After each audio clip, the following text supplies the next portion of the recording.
Hi అండి. Welcome to Sesha's kitchen.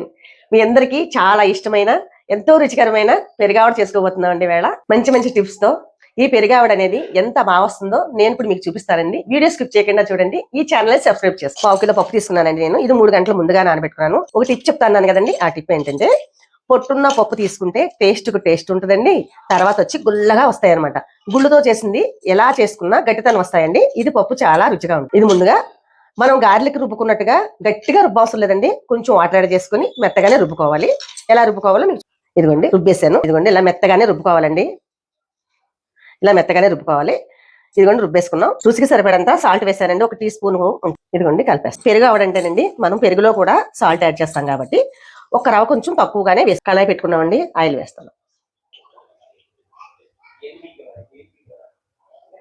ఇదిగోండి ఇలా కొంచెం వెడల్పాటి గిన్నె తీసుకుని ఇలా వాటర్ తీసుకోండి. ఇందులోకి ఒక 1/2 స్పూన్ సాల్ట్ వేసుకోండి. మనం వేడివేడిగా గారెలు తీస్తాం కదండి. తీసిన గారె తీసినట్టు ఈ వాటర్ లో వేసేసుకోవాలి. సరిపడగా సైజు వేసుకుంటే సరిపోద్దండి. బాగా పెద్దగా కూడా వేసుకోకూడదు. మన ఇంట్లో చేసుకునే కాబట్టి ఈ సైజ్ అయితే సరిపోతుందండి.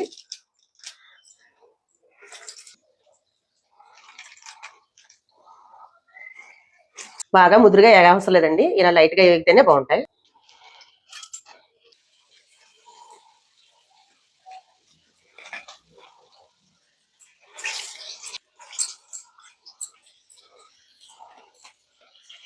ఇలా ఒక పక్క వేగగానే ఒక పక్కకి తిప్పేయండి.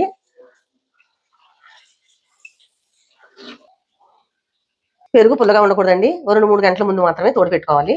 ఇదిగోండి ఇలా తోడు పెట్టుకున్న పెరుగుని మనం చక్కగా చల్లగావంతో గానీ ఇలా చిలుక్కుంటేనండి క్రీమీలా వచ్చేస్తుంది అనమాట. ఇలాగా క్రీమ్లా చేసేసుకోవాలండి. ఇదిగోండి ఒక చిన్న గ్లాస్ వాటర్ వేసానండి ఇందులో. నేను ఎక్కువగా వేసుకుంటే పలచగా అయిపోద్ది కదా. ఇలా వెడల్పుపాటి పళ్ళెంలో కానీ వెడల్పుగా ఉన్న గిన్నెలో కానీ వేసేయండి. రుచికి సరిపడంత సాల్ట్ అండి. ఎక్కువ వేసుకోకూడదు, ఎందుకంటే మనం ముందుగా వడల్లో వేస్తాం కదండి. ఇదిగోండి ఇలా మనం నీళ్ళలో పెట్టుకున్నాం కదండి. వీటిని గట్టిగా పిండకూడదు. ఇలా కొంచెం పిండుకొని ఒక్కొక్కటిగా పెట్టేయండి.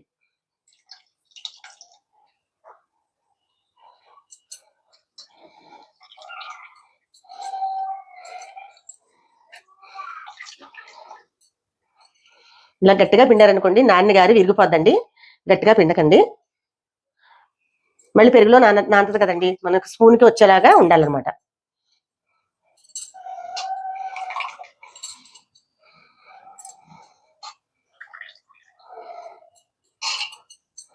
ఇలా పెరుగులో వేసేసుకున్నాం కదండి. ఇప్పుడు మనం తాలింపు వేసేసుకుందాం. ఒక 10 నిమిషాలు నానితే చాలండి. మనం తాలింపు వేసుకున్న ఒక 10 నిమిషాలు ఉంచుకొని తినేయచ్చు అనమాట. ఎందుకంటే పెరుగు పీల్చాలి కదా. ఇప్పుడు ఈ వడలు వేసిన తర్వాత పెరుగులో వేసిన తర్వాత అండి ఒక 1/2 గంట సేపు నానితే పెరుగంతా చక్కగా పీల్చుకుని ఆ ఫ్లేవర్ అనేది వస్తుందండి. వెంటనే తినేయకూడదు. ఒక 1/2 గంట పక్కన పెట్టు. తాలింపుకి 1 స్పూను పచ్చెనపప్పు, 1 స్పూన్ మినపప్పు, 1 స్పూన్ ఆవాలండి, ఒక 2 ఎండుమిర్చి, కొంచెం కొత్తిమీర, కొంచెం కరివేపాకు, 1 పచ్చిమిర్చి. ముందుగా పప్పులు వేసేసి 1 నిమిషం వేగిన తర్వాత ఎండుమిర్చి వేసుకోవాలండి. ముందు వేస్తే మాడిపోద్ది అనమాట వేడికి. తాలింపు పోసేసుకోవడానండి. 2 పచ్చిమిర్చి ముక్కలు, కొంచెం కొత్తిమీర అండి. పెరుగు వడలోనండి కార బుంది వేసుకుంటే ఉంటుందండి, చాలా బాగుంటుంది అనమాట. కార బుంది వేసేస్తున్నానండి. ఇంతేనండి, పెరుగువాడ రెడీ అయిపోయింది. ఎంత బాగా వచ్చిందో చూసారు కదండి ఎంత బాగా వచ్చాయో పెరుగావడ. చూడండి ఎంత స్మూత్ గా వచ్చిందో.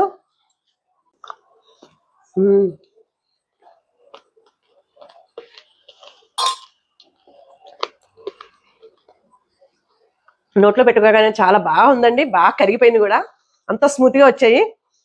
చూసారు కదండి. మీరు ఎలా ట్రై చేయండి. మీకు ఎలా వచ్చిందో కామెంట్ చేయండి, లైక్ చేయండి, షేర్ చేయండి, సబ్స్క్రైబ్ చేయండి. నెక్స్ట్ వీడియో కలుద్దామండి. బాయ్.